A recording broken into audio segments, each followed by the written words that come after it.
बोल जयकारा बोल मेरे श्री गुरु महाराज की जय। श्री अमर ज्योति दर्शन आंतरिक रहस्य। महापुरुषों के आंतरिक रहस्य केवल महापुरुष ही जानते हैं। वे अपने ध्येय पूरक तत्वदर्शी शिष्य को पहचानते हुए भी रूहानी जानशीन पर परमार्थ कार्य का उद्घाटन करते हैं, अपनी रूहानी शक्ति की दात समर्पित करते हैं। सन 1968 में श्री सतगुरुदेव जी महाराज श्री चतुर्थ पातशाही जी ने अपनी मौज से आप श्री पंचम पातशाही जी को श्री प्रयाग धाम में बुलवाया। उस समय यातायात के साधन सुगम ना थे। आप सरकारी काम के लिए गुना गए हुए थे। महात्मा परम योगानंद जी ने फोन पर श्री आज्ञा सुनाई कि यहाँ भी हो, वहीं से शीघ्र श्री प्रयागधाम आओ। आप सरकारी काम के सभी कागज पत्र गुना आश्रम में छोड़कर वहीं से सीधा श्री प्रयागधाम की ओर चल दिए। ट्रेन में 2 दिन का समय लगता था। जो वस्त्र पहने थे उनसे ही वहां पहुंच गए। अन्य वस्त्र लेने श्री अनंतपुर नहीं गए। श्री सतगुरुदेव जी महाराज श्री कार पर विराजमान होकर बाहर से आए। आपको देखते ही प्रसन्न मुद्रा में फरमाया कि आ गए। पुनः महात्मा दर्शन अलखानंद जी को बुलाकर कहा, आज हमें दूरदरगाही कार्य को पूर्ण करना है। आज्ञाकारी, दृढ़ संकल्प एवं कर्तव्य निष्ठ तथा श्री परमहंस दयाल जी के मिशन को पूर्ण करता आ गए हैं। आप दरवाजे पे खड़े रहना, कोई भी अंदर की ओर ना आए, ना कुछ सुनने पाए। आप भी किसी को ये रहस्य नहीं बताना, गुप्त रखना। समय आने पर सबको विदित हो जाएगा। महात्मा दर्शन अलखानंद जी ने श्री आज्ञा से आपको श्री पंचम पातशाही जी को अंदर बुलाया। श्री सतगुरुदेव जी महाराज के श्री चरणों में आपने दंडवत प्रणाम किया। श्री वचन हुए कि हमने आपको विशेष कार्य संपन्न करने के लिए यहाँ बुलाया है। आपने श्री परमहंस दयाल जी की मौज को पूर्ण करना है। महापुरुष भी परंपरागत सीना बसीना रूहानी उत्तराधिकारी को आध्यात्मिक शक्ति समर्पित करते हैं। श्री सतगुरुदेव जी महाराज श्री तृतीय पातशाही जी ने हमें आपके लिए वचन फरमाए थे, आपने परमार्थ का महान कार्य करना है। हमारी भी यही मौज एवं आज्ञा है कि आपको सब कुछ समर्पित कर स्वयं निश्चिंत हो जाएं। आपने श्री सतगुरुदेव जी महाराज श्री चतुर्थ पातशाही जी के श्री चरणों में पुनः दंडवत प्रणाम कर विनय की, प्रभु सेवक को सेवक रहकर ही सेवा का सौभाग्य देते रहें।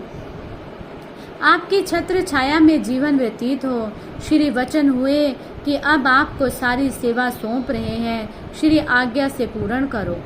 पुनः रूहानी रहस्य को समझाते रहे। एक दिव्य प्रकाश आपके चारों ओर हुआ और आपके अंतर में समा गया। पुनः फरमाया कि इस रहस्य को अभी बाहर प्रकट करने का उचित समय एवं परिस्थिति नहीं है, इसे गुप्त ही रखना।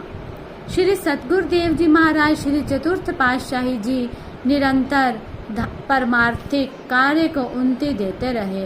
अप्रैल सन 1970 में आप श्री अनंतपुर में विराजमान थे। सेवकों को आपकी सेहत सुकोमल प्रतीत हुई। सेवकों ने डॉक्टर को बुलाने के लिए श्री चरणों में विनय की। श्री वचन हुए कि हमारी सेहत डॉक्टरों की दवाइयों से कदापि नहीं ठीक हो सकती। ये सब श्री परमहंस दयाल जी के हाथ में है, उन्हीं का आधिपत्य है, वे जो चाहेंगे करेंगे।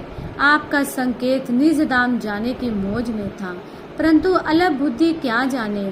श्री सतगुरुदेव जी महाराज 2 मई सन 1970 को श्री प्रयागधाम में पहुंचे।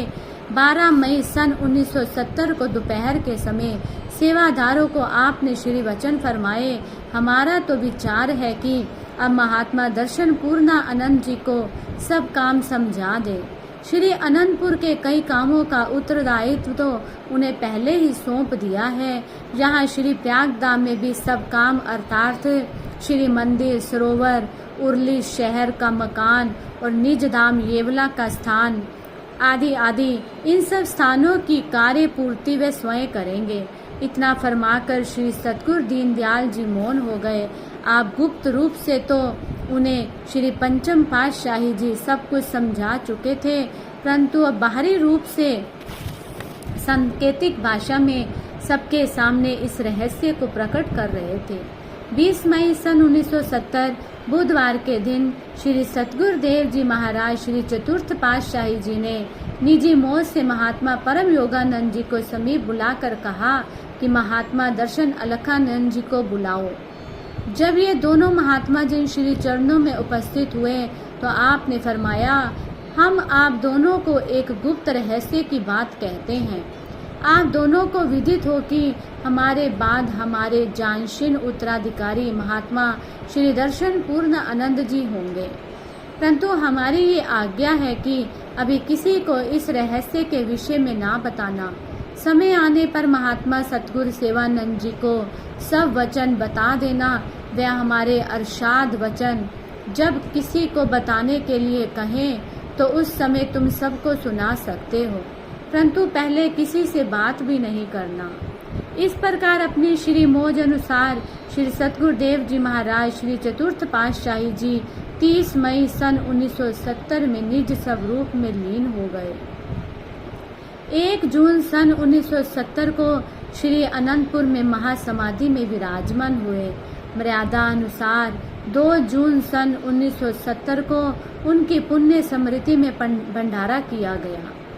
श्री श्री 108 श्री सतगुरुदेव जी महाराज श्री चतुर्थ पातशाही जी के मुख से 20 मई सन 1970 को फरमाए गए वचनानुसार 4 जून को प्रातः 8 बजे श्री अनंतपुर के सत्संग भवन में सब संगत को एकत्र कर ये श्री आज्ञा सुनाई गई कि श्री श्री 108 श्री सतगुरुदेव जी महाराज श्री चतुर्थ पातशाही जी की ये श्री आज्ञा हुई है कि हमारे रूहानी जानशीन महात्मा श्री दर्शन पूर्ण आनंद जी होंगे। महात्मा जन भाइयों एवं सर्व संगत ने श्री आज्ञा शिरोधार्य कर श्री स्वामी जी श्री पंचम पातशाही जी के श्री चरणों में दंडवत वंदना की। श्री सतगुरुदाता दयाल जी श्री पंचम पातशाही जी ने ये वचन फरमाए, हमारे लिए जो भी सतगुरुदेव जी महाराज ने श्री दरबार की सेवा करने की श्री आज्ञा प्रदान की है, हम उसका पालन करेंगे। वे आप सब गुरुमुखों को भी श्री सतगुरु दीन दयाल जी की श्री आज्ञा का पालन करना होगा। विधि पूर्वक रूहानी जानशीनी देने का दिनांक 10 जून सन 1970 शुभ दिन बुधवार निश्चित किया गया। बोलो जयकारा बोल मेरे श्री गुरु महाराज की जय।